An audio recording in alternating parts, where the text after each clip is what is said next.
ॐ श्रीगुरुभ्यो नमः। हरिः ॐ। शुक्लाम्बरधरौ विष्णुं शशिवर्णं चतुर्भुजं प्रसन्नवदनं ध्यायेत् सर्वविघ्नोपशान्तये।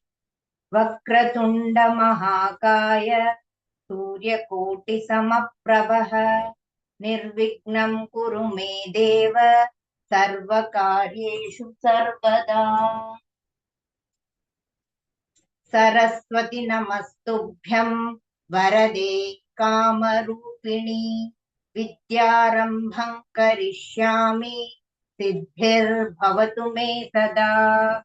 गुरुर्ब्रह्मा गुरुर्विष्णुः गुरुर्देवो महेश्वरः गुरुः साक्षात् परं ब्रह्म तस्मै श्री गुरवे नमः। अथ श्री दक्षिणामूर्त्यष्टकम्। विश्वन्दर्पण दृश्यमान नगरी तुल्यन्निजान्तर्गतम् पश्यन्नात्मनि मायया बहिरभूत् भूतै यथा निद्रया। यः साक्षात् कुरुते प्रबोध समये स्वात्मानमेवाद्वयम् तस्मै श्री गुरुमूर्तये नम इदं श्री दक्षिणामूर्तये। तस्मै श्री गुरुमूर्तये नम इदं श्री दक्षिणामूर्तये। बीजस्यान्तरिवाङ्कुरो जगदिदं प्राङ्निर्विकल्पः पुनः माया कल्पितदेशकालकलना वैचित्र्यचित्रीकृतम् मायावीव विजृम्भयत्यपि महायोगी वयस्वेच्छया। तस्मै श्री गुरुमूर्तये नम इदं श्री दक्षिणामूर्तये। तस्मै श्री गुरुमूर्तये नम इदं श्री दक्षिणामूर्तये। यस्यैव स्फुरणं सदात्मकमसत्कल्पार्थकं भासते साक्षात् तत्त्वमसीति वेदवजसा यो बोध्यत्याश्रितान् यत् साक्षात्करणाद् भवेन पुनरावृत्तिर्भवां भूनिधौ। तस्मै श्री गुरुमूर्तये नम इदं श्री दक्षिणामूर्तये। तस्मै श्री गुरुमूर्तये नम इदं श्री दक्षिणामूर्तये। नानाच्छिद्रघटोदरस्थितमहादीपप्रभाभास्वरम् ज्ञानैयस्य तु चक्षुरादिकरणद्वारा बहिस्पन्दते जानामीति तमेव भान्तमनुभात्येतत् समस्तं जगत्। तस्मै श्री गुरुमूर्तये नम इदं श्री दक्षिणामूर्तये। तस्मै श्री गुरुमूर्तये नम इदं श्री दक्षिणामूर्तये। देहं प्राणमपीन्द्रियाण्यपि चलां बुद्धिं च शून्यौ विदुः स्त्रीबालान्धजडोपमास्त्वहमिति भ्रान्ता भृशौपादिनः मायाशक्तिविलासकल्पितमहाव्यामोहसंहारिणे। तस्मै श्री गुरुमूर्तये नम इदं श्री दक्षिणामूर्तये। तस्मै श्री गुरुमूर्तये नम इदं श्री दक्षिणामूर्तये।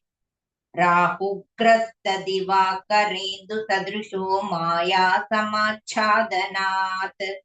तन्मात्रः करणोपसंहरणतो यो भूत्सुषुप्तः पुमान् प्रागस्वाप्तमिति प्रबोधसमये यः प्रत्यभिज्ञायते। तस्मै श्री गुरुमूर्तये नम इदं श्री दक्षिणामूर्तये। तस्मै श्री गुरुमूर्तये नम इदं श्री दक्षिणामूर्तये।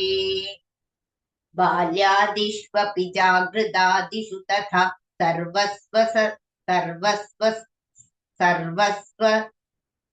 सर्वस्वस्थात्वपि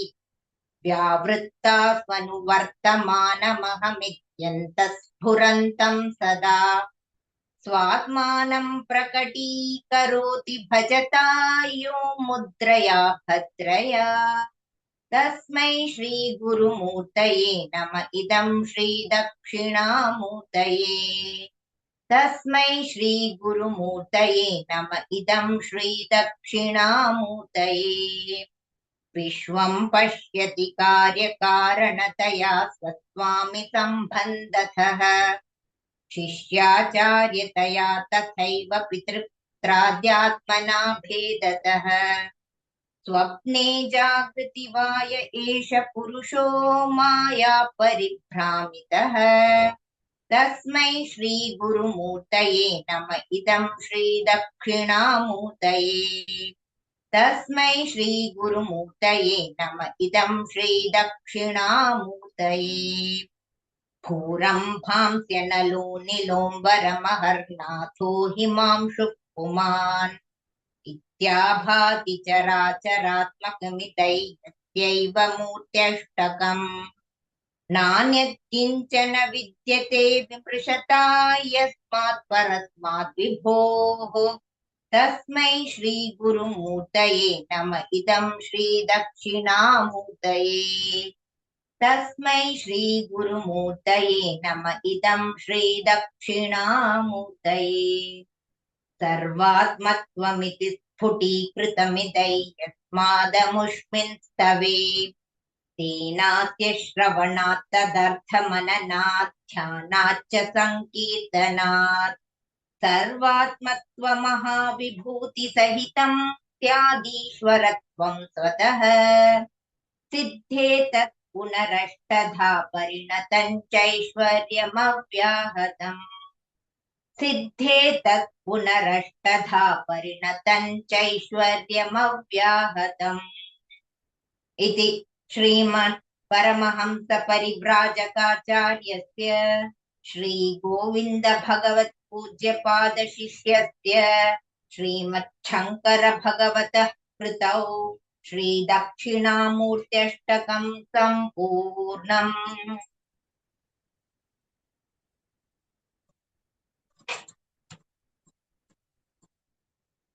अथ सौन्दर्यलहरी स्तोत्रम्।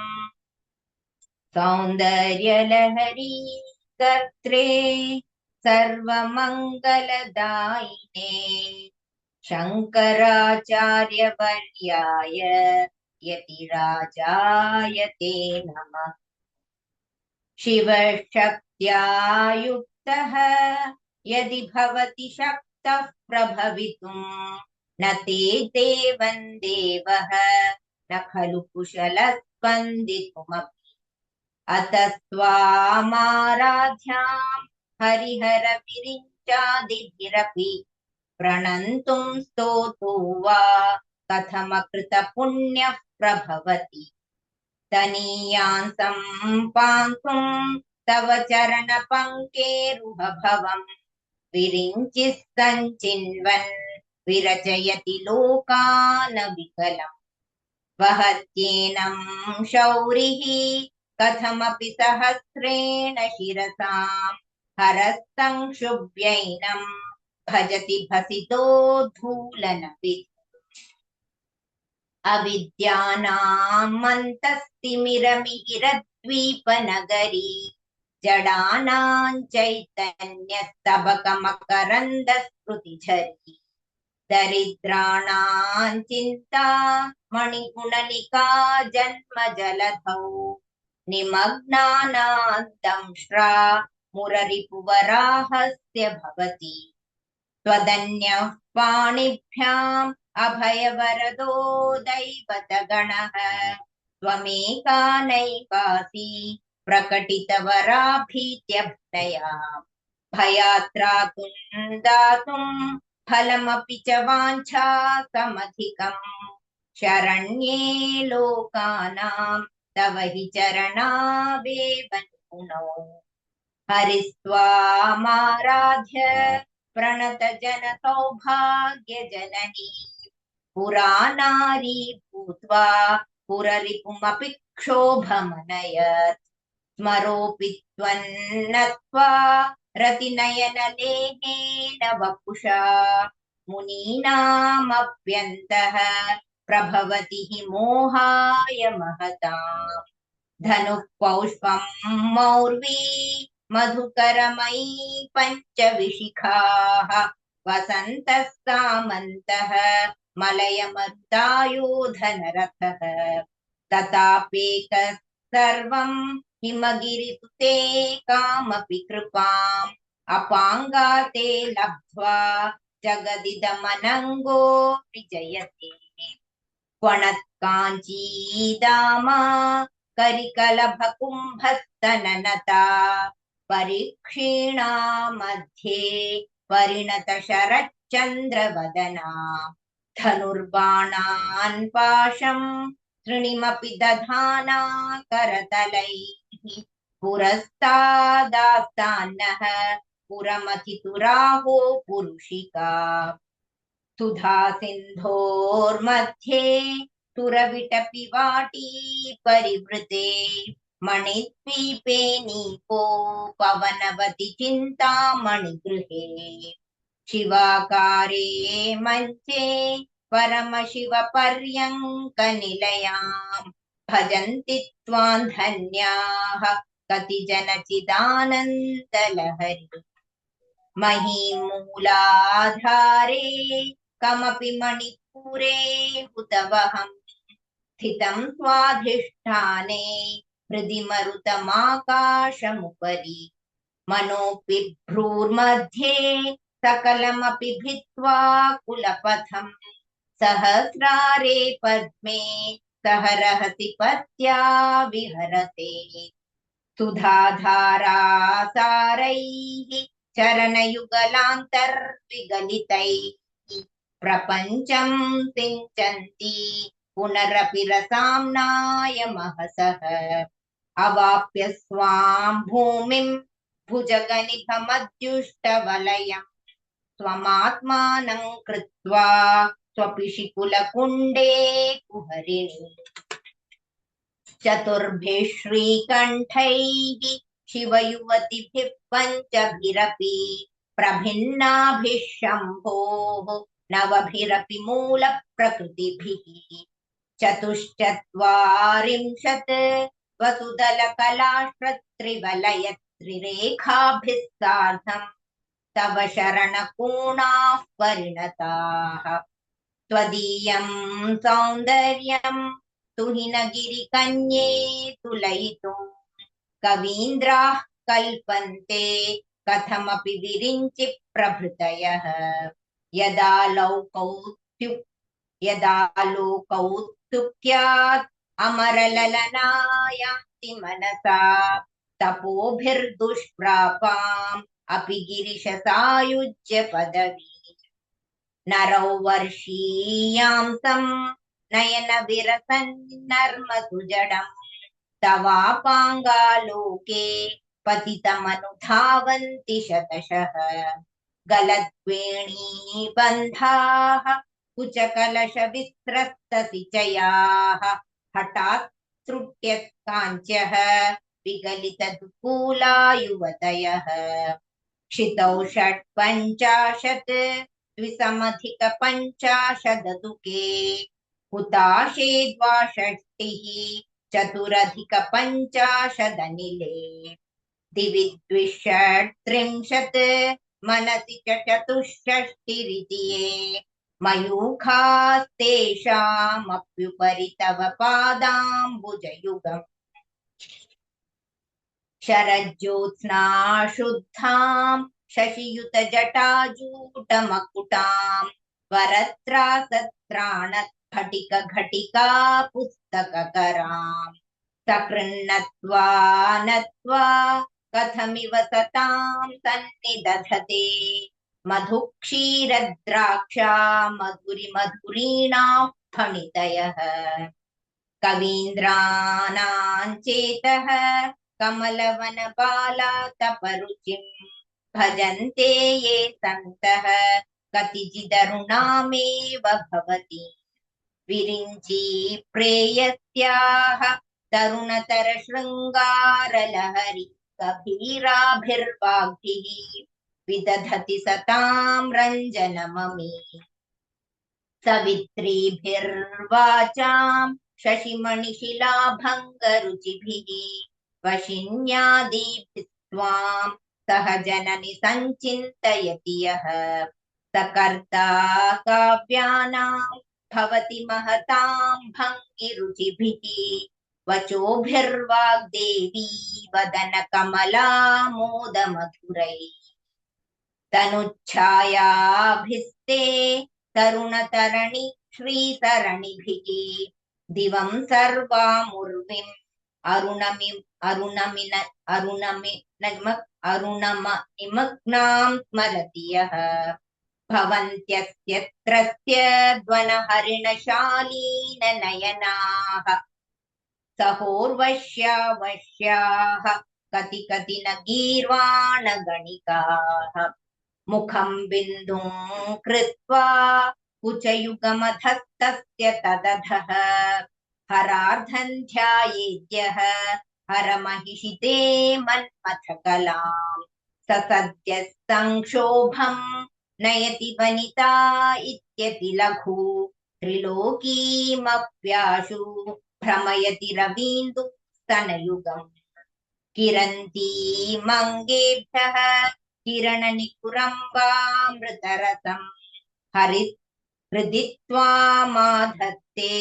हिमकरशिलामूर्तिमिव यः ससर्पाणान्दर्पं शमयति शकुन्ताधिप इव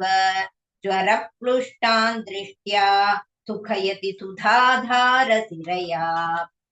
तटिल्लेखा तन्वी तपनशशिवैश्वानरमयी निषण्णां षण्णामप्युपरि कमलानां तव कलाम् महापद्माटव्यां मृदितमलमायेन मनसा महान्तः पश्यन्तः दधति परमाह्लादलहरी भवानि त्वन्दासे मयि वितर दृष्टिं सकरुणा इति स्तोतुं वाञ्छन् कथयति भवानि त्वमिति यः तदैव त्वं तस्मै दिशसि निज सायुज्य पदवी मुकुन्द ब्रह्मेन्द्र स्फुटमकुट नीराजितपदाम् त्वया हृत्वा वामं वपुरपरितृप्तेन मनसा शरीरार्धं शम्भोः अपरमपि शङ्के हृतमभूत् यदेतत् त्वद्रूपं सकलमरुणाभन्त्रिनयनम् कुचाभ्यामानम्रं कुटिलशशिचूडालमकुटम् जगत्सूते धाता हरिरवति रुद्रः क्षपयते तिरस्कुर्वन्नेतत् त्वमपि वपुरीश स्थिरयति सदा पूर्वः सर्वं तदिदमनुगृह्णाति च शिवः तवाज्ञामालम्ब्य क्षणचलितयोर्धूर्लतिकयोः त्रयाणां देवानां त्रिगुणजनितानां तव शिवे भवेत् पूजा पूजा तव चरणयोर्या विरचिता तथा हि त्वत्पादोद्वहनमणिपीठस्य निकटे स्थिता हेते शश्वत्मुकुलितकरोत्तं समुकुटाः विरिञ्चिः पञ्चत्वं व्रजति हरिराप्नोति विरतिम् विनाशङ्कीनाशः भजति धनदो याति निधनम् वितन्द्री माहेन्द्री विततिरपि सम्मीलितदृशा महासंहारेऽस्मिन् विहरति सति त्वत्पतिरसौ जपो जल्पशिल्पम् सकलमपि मुद्रा विरचना गतिः प्रादक्षिण्यक्रमणमशनाद्याहुतिविधिः प्रणामः संवेशः सुखमखिलमात्मार्पणदृशा सपर्यापर्यायः तव भवतु यन्मे विलसितम् सुधामप्यास्वाद्य प्रतिभयजरा मृत्युहरिणी विपद्यन्ते विश्वे विधिशतमखाद्या दिक्षदः करालय्यक्ष्वेलम् कबलितक्वतः कान्तकलना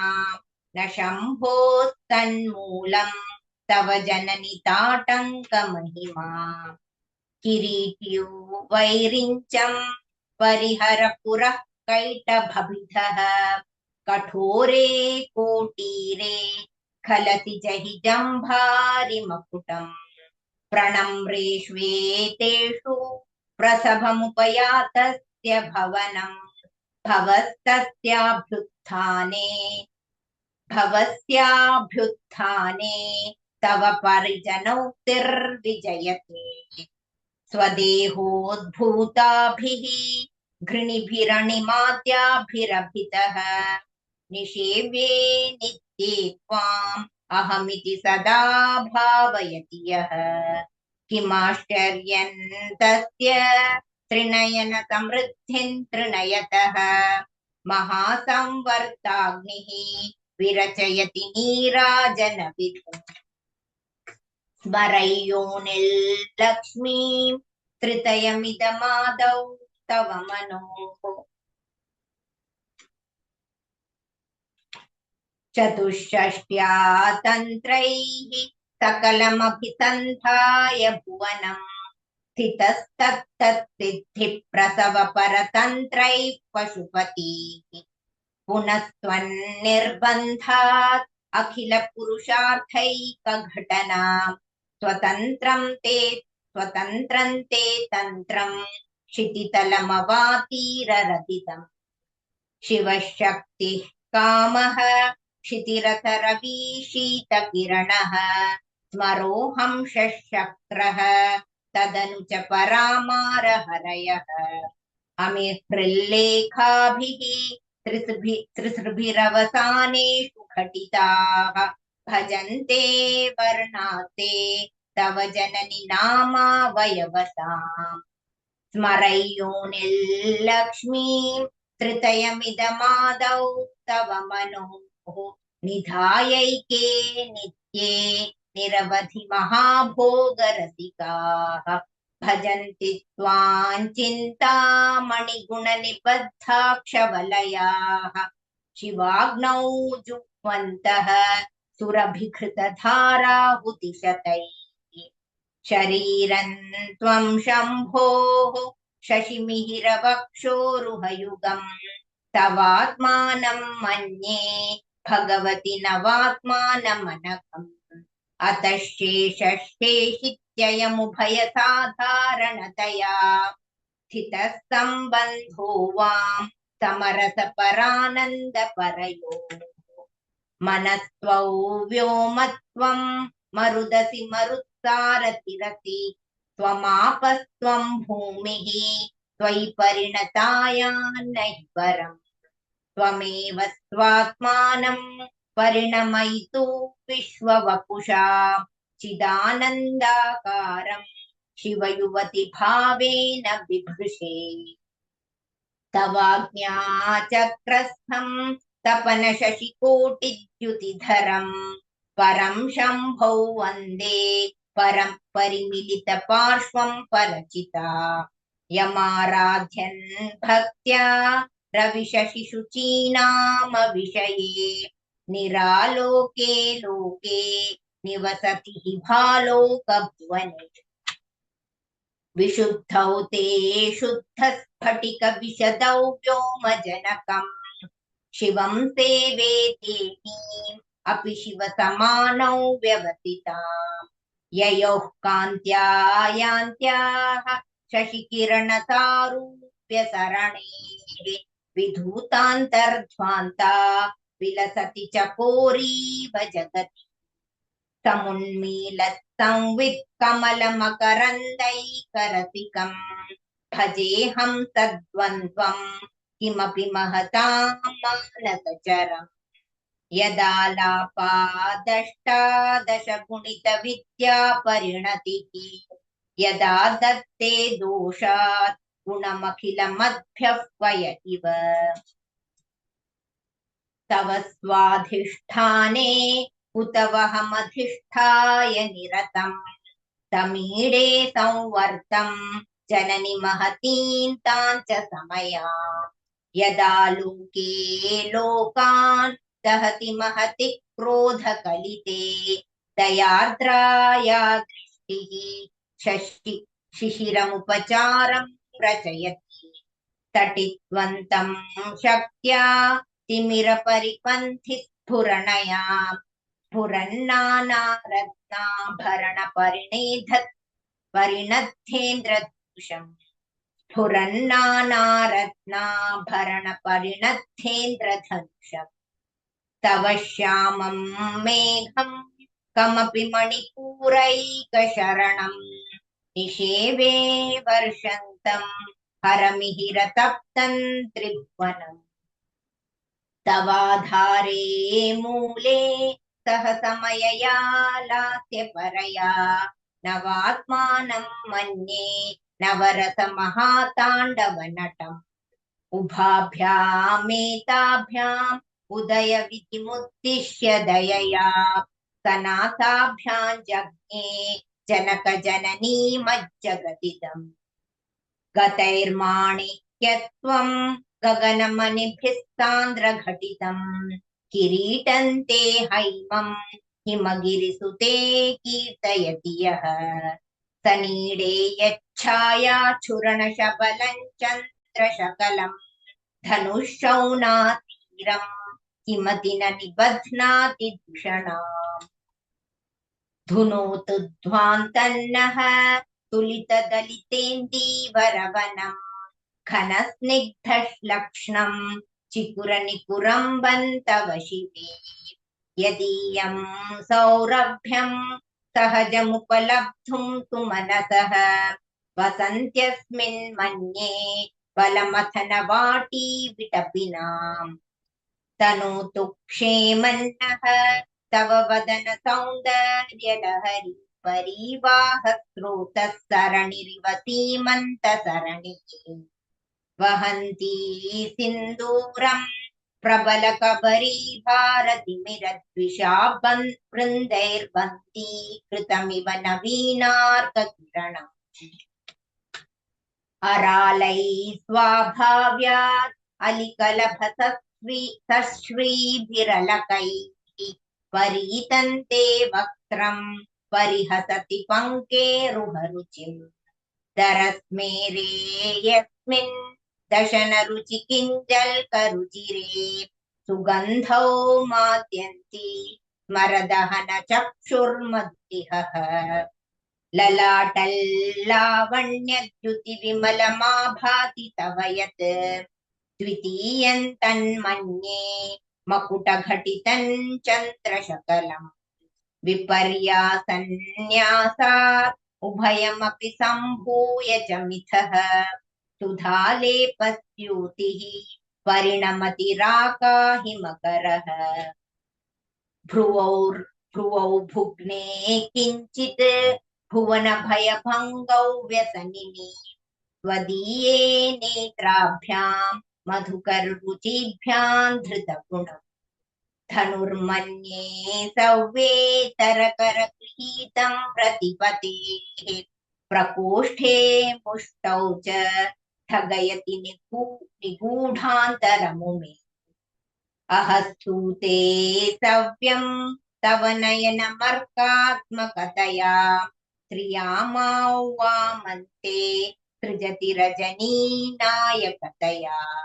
तृतीया ते दृष्टिः सरदलितहेमाम्भुजरुचिः समाधत्ते सन्ध्यां दिवसनिशयोरन्तरचरि विशाला कल्याणी स्फुटरुचिरयोध्या कुवलयैः कृपाधारा किमपि मधुरा भोगवतिका अवन्ती दृष्टिस्ते बहुनगरविस्तार विजया ध्रुवन्तत्तन्नामौ व्यवहरणयोग्या विजयते कवीनां सन्दर्भस्तबकमकरन्दैकरसिकम् कटाक्षौ व्याक्षेप भ्रमरकलभौ कर्णयुगलम् अमुञ्चन्तौ दृष्ट्वा तव नवरसास्वादतरलौ असूया संसर्गात् अलिकनयनं किञ्चिदरुणम् शिवे शृङ्गाराद्रा तदितरजने कुत्सनपरा सरोषा गङ्गायां गिरिशचरिते विस्मयवती हरिहराहिभ्यो भीता सरसिरुह सौभाग्यजये सरि सर सर सर सख सखीषु स्मेराते मयि जननि दृष्टिः सकरुणा गते कर्णाभ्यर्णं गरुत इव पक्ष्माणि दधति पुराम्भेतुश्चित्रप्रशमरसविद्रावणफले फले इमे नेत्रे गोत्राधरपतिकुलोत्तं सकलिके तवा कर्णाकृष्टस्मरशरविलासं कलयतः विभक्तत्रैवर्ण्यं व्यतिकरितलीलाञ्जनतया विभाति त्वन्नेत्रत्रितयमिदमीशानदयिते पुनः स्रष्टुं देवान् द्रुहिण हरिरुद्रानुपरतान् रजसत्वं बिभ्रत् तम इति गुणानां त्रयमिव पवित्रीकर्तुन्नः पशुपतिपराधीन हृदये दयामित्रैर्नेत्रैः अरुणधवलश्यामरुचिः नधशोणो गङ्गा तपनतनयेति ध्रुवममुम् त्रयाणां तीर्थानाम् उपनयति सम्भेदमनघम् निमेषोन्मेषाभ्यां प्रलयमुदयै याति जगति तवेत्याहुस्तन्तः धरणिधर राजन्यतनये त्वदुन्मेषाज्जातं जगदिदमशेषं प्रलयतः परित्रातुं शङ्के परिहृतनिमेषास्तव दृशः तवा कर्णे कर्णे जपनयन पैशून्यचकिताः निलीयन्ते तोये नियतमनिशेषाष्टफरिकाः इयं च श्रीर्बद्धच्छदपुटकवाटङ्कुवलयम् जहाति प्रत्यूषे निशिच विघटय्य प्रविशति दृशाध्रागीयस्या करदलितनीलोत्पलरुचा तवीयासन्दीनं स्नपय कृपया मामपि शिवे अनेनायन् धन्यः भवति न च ते हानिर्यता वने वा हर्मे वा समकरनिपातो हिमकरः अरालन्ते पालीयुगलमगराजन्यतनये न केषामाधत्ते कुसुमशरकोदण्डकुकम् तिरश्चीनो यत्र श्रवणपथमुल्लङ्घ्य विलसन् अपाङ्गौ व्यासङ्गः दिशति शरत्सन्धानधिषणा स्फुरद्गण्डा भोगप्रतिफलितताटङ्कयुगलम् चतुश्चक्रं मन्ये तव मुखमिदं मन्मथरथम् यमारुह्य द्रुह्यत्यवनिरथमर्केन्दुचरणम् महावीरो मारः प्रमथपतये सज्जितवते सरस्वत्या सूक्तिः अमृतलहरी कौशलहरी पिबन्त्या शर्वाणि श्रवणचुलुकाभ्यामविरलम् चमत्कारश्लाघाचलितशिरसः कुण्डलगणः क्षणत्कारैस्तारैः प्रतिवचनमाचष्ट इव ते। असौ नासा वंशः तुहिनगिरिवंशध्वजपटि त्वदीयो नेदीयः फलतु फलमस्माकमुचितम् वहन्त्यन्तर्मुक्ताः शिशिरकरनिःश्वासगलितम् समृद्ध्या यत्तासाम् बहिरपि च मुक्ता मणिधरः प्रकृत्या रक्ताया तव सुधति दन्तच्छदरुचेः प्रवक्ष्ये सादृश्यम् जनयतु फलौ विद्रुमलता न बिम्बन्तद्बिम्ब प्रतिफलनरागादरुणितम् तुलामध्यारोढुम् कथमिव विलज्जेत कलया स्मितज्योत्स्नाजालम् तव वदन चन्द्रस्य पिबताम् चकोराणामासीत् अतिरसतया चञ्चुजडिमा अतस्ते शीतांशोः अमृतलहरीमाम्लरुचयः पिबन्ति स्वच्छन्दम् निशि निशि भृशम् काञ्जिकधिया अविश्रान्तम् पत्युः गुणगणकथाम्रेडन जपा जपा पुष्पच्छाया तव जननि जिह्वा जयत्सा यदग्रासीनायाः स्फटिकदृशतच्छच्छविमयी सरस्वत्या मूर्तिः परिणमति माणिक्यवपुषा रणे जित्वा दैत्यान् शिरस्त्रैकवचिभिः निवृत्तैश्चण्डांशत्रिपुरहर निर्माल्य विमुखैः विशाखेन्द्रोपेन्द्रैः शशिविशदकर्पूरशकलाः विलीयन्ते मातः तव वदन ताम्बूलकबलाः विपञ्च्या गायन्ती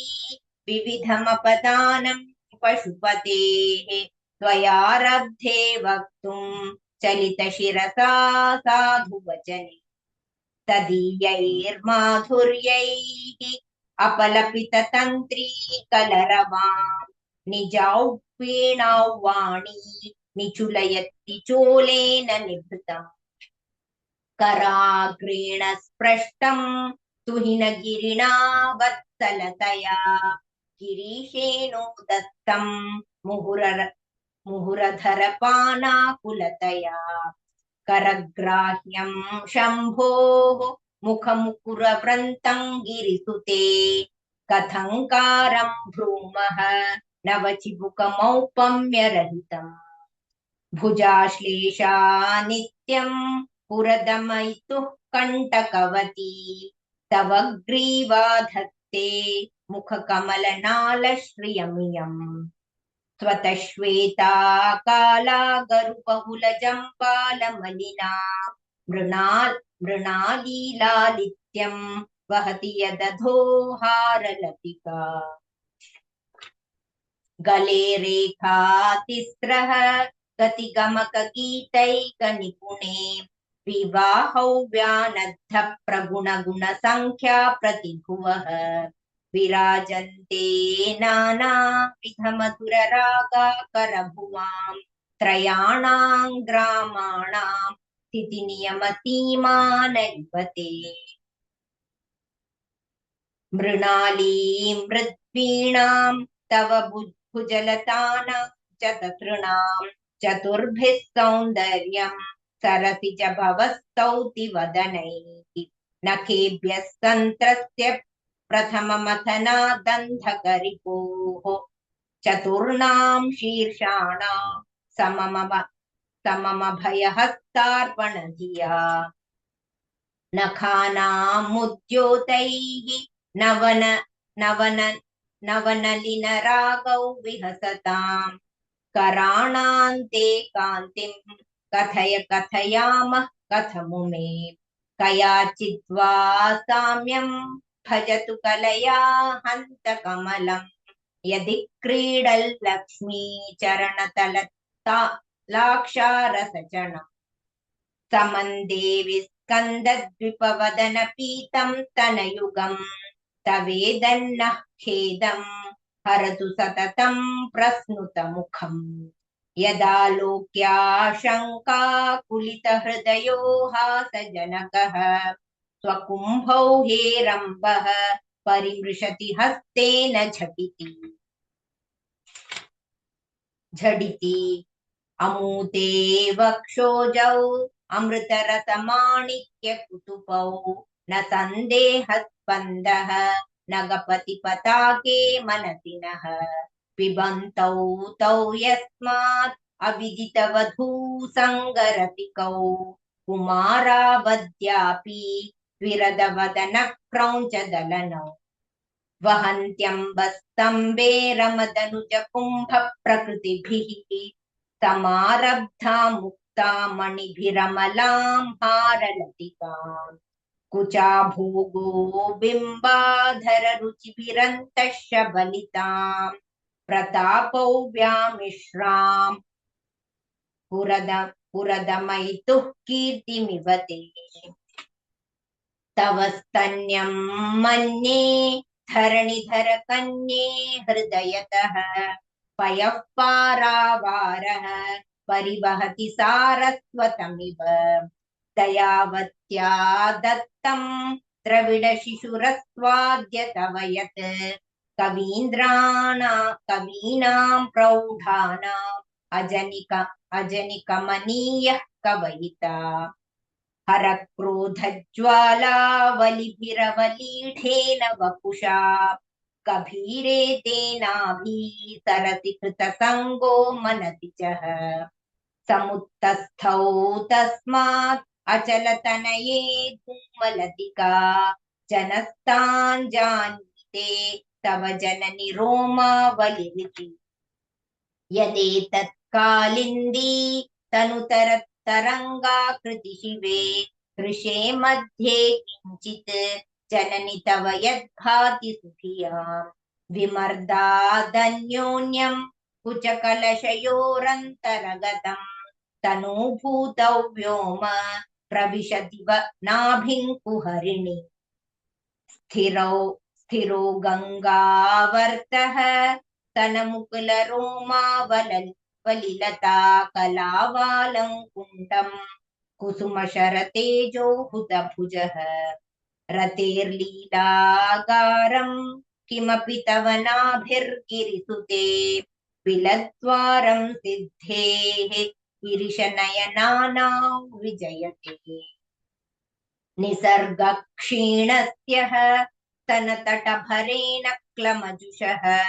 नमन्मूर्तेर्नारी तिलकशनकैस्तृट्यत इव चिरन्ते मध्यस्य त्रुटिततटिनी तीरतरुणा समावस्थास्थेम्नः भवतु कुशलं शैलतनैः कुचौ सद्यस्विद्यत्तटघटितपूर्वासभिधुरौ कषन्तौ दोर्मूले कनककलशाभौ कलयता तव त्रातुं भङ्गात् अलमिति वलग्नन्तनुभुवा त्रिधा नद्धन् देवी त्रिवलिलवली वल्लिभुव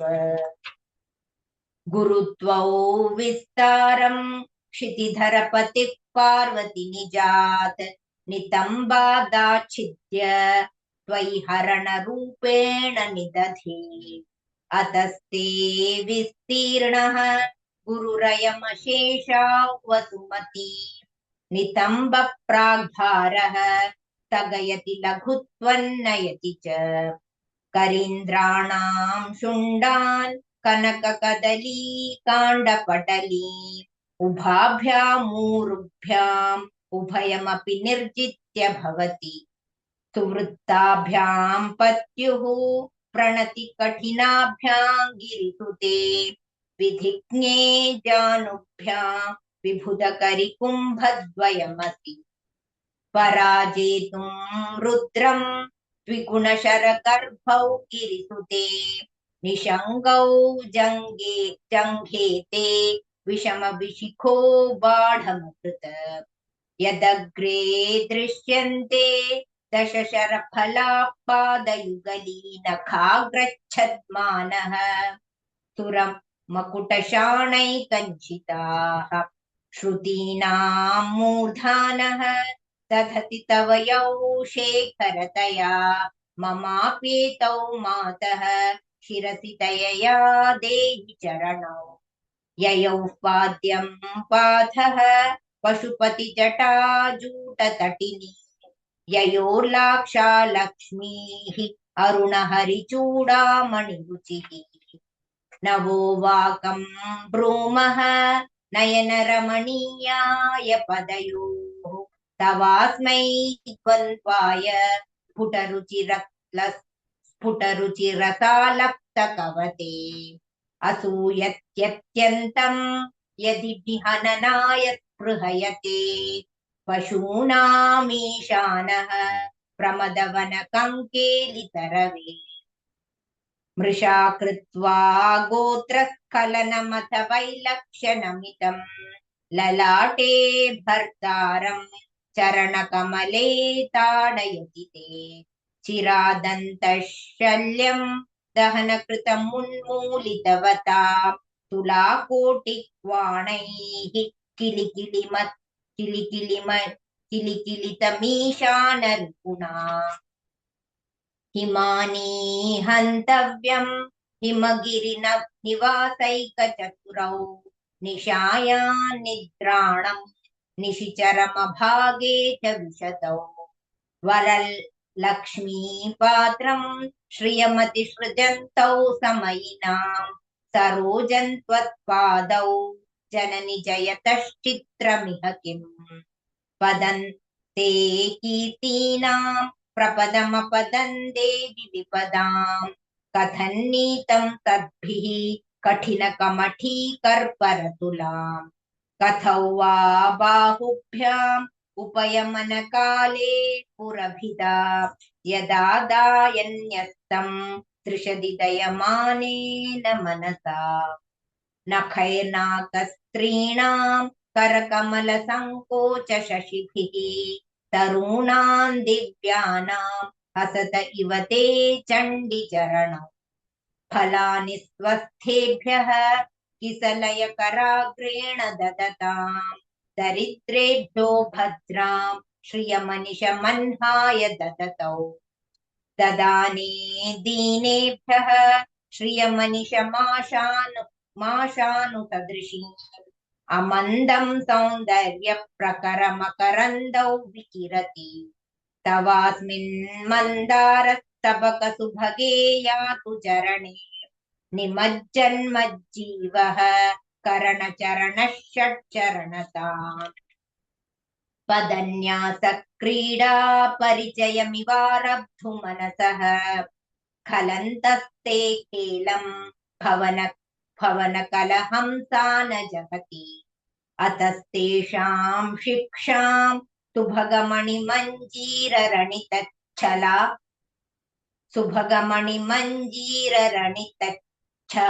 छलादाचक्षाणं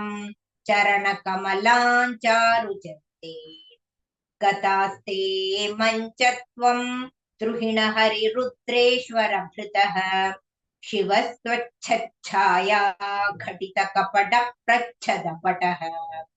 त्वदीयानां भासां प्रतिफलनरागारुणतया शरीरी शृङ्गारः रस इव दृशां दोग्धिकुचुकम् अरालाकेशेषु प्रकृतिसरला मन्दहसिते शिरीषाभाचित्ते धृषदुकुलशोभा कुचतटे भृशन्तन्वी मध्ये पृथुरुरसिजारोह विषये जगत्त्रातुं शम्भोः जयति करुणा काचिदरुणा कलङ्कः कस्तूरी रजनिकरबिम्बञ्जलमयम् कलाभिः कर्पूरैः मरकतकरण्डन्निबिडितम् अतस्त्वद्भोगेन प्रतिदिनमिदं रिक्तकुहरम् विधिर्भूयो भूयः निबिडयति नूनं तव कृते पुरारातेरन्तः पुरमसि ततत्त्वच्चरणयोः सपर्या मर्यादा तरलकरणानामसुलभा तथा हि ते नीताः शतमखमुखाः सिद्धिमतुलाम् तव द्वारोपान्तस्थितिभिरणिमाद्याभिरमराः कलत्रौ वैधात्रम्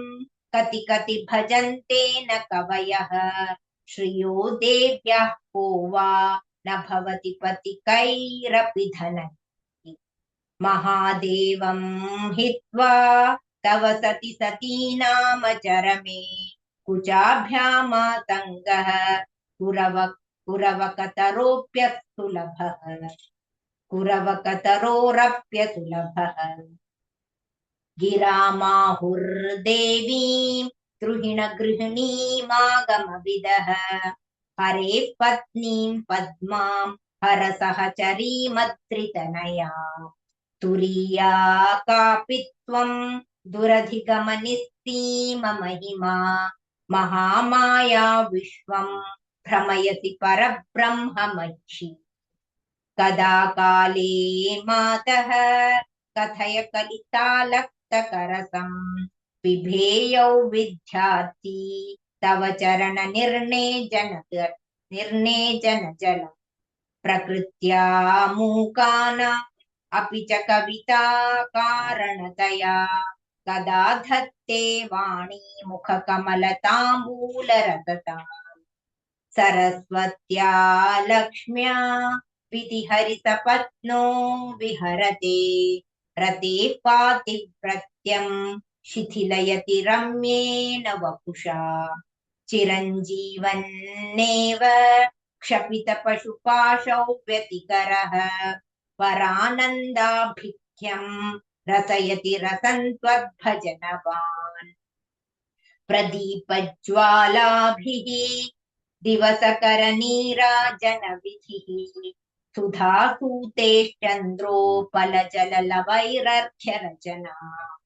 स्वकीयैरम्भोभिः सलिलनिधिसौहित्यकरणम् त्वदीयाभिर्वाग्भिः तव जननि वाचां स्तुतिरियम् त्वदीयाभिर्वाग्भिः तव जननि वाचां स्तुतिरियम् तव जननि वाचां स्तुतिरियम् इति श्रीमत्परमहंसपरिव्राजकाचार्यस्य श्रीगोविन्दभगवत्पूज्यपादशिष्यस्य श्रीमच्छङ्करभगवतः कृतौ सौन्दर्यलहरी सम्पूर्णम्।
भिक्षां देवो च पार्वती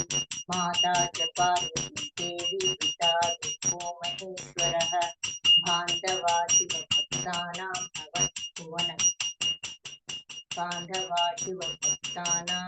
स्वदेशो भुवनत्रयम्।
जय जय शिवदयिते हरिहर विरिञ्चनुत चरिते कारय मां कृतपुण्यं तव गुणगानरतं मयिते तव गुणगानरतं मयिते सहस्रार कमले सततं विहिररहसि धन्ये शिवाकार निमज्ज विलसिते चिदानन्दमुदिते शरण्ये चिदानन्दमुदिते भवानि मयि दासे दृष्टिं वितरति सकरुणा निज सायुज्य पदैक वितरणा निखिल दुःखतरणा ऐहिक निखिल दुःखतरणा भवतु मे विलसितं सपर्याविरचनं तव शिवे समकर निपात हिमकर समान दृशा स्नपय कृपया मामपि दृशा स्नपय कृपया अनेन धन्यमिमं मन्ये धरणिधर सुकन्ये तव तव स्तन्यमधुरा तव स्तन्यमधुरास्वादनसुख निरस्तान्यविषयम् कुरु मां निरस्तान्यविषयम् त्वदीयमपि वचनं गदतो मदीयमिव वचनम् स्वकीयसलिलैः सागरतर्पण समं जननि विदितम् सकलं समं जननि विदितम्।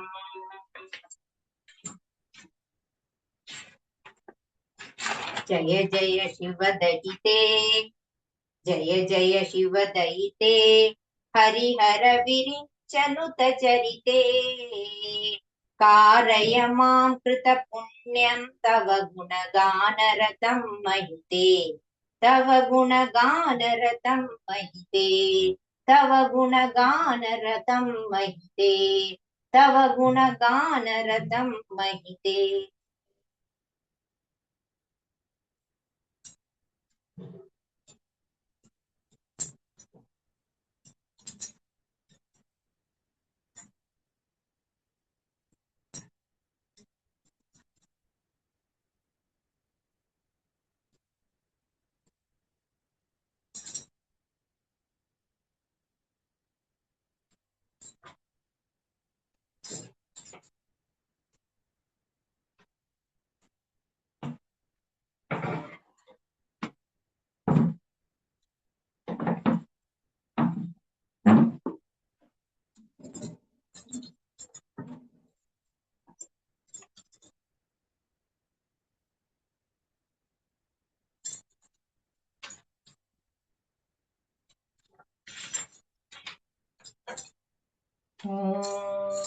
यदक्षरपदं पदभ्रष्टं मात्राहीनं तु यद्भवेत् तत्सर्वतं क्षम्यतां देवी नारायणि नमोऽस्तु ते।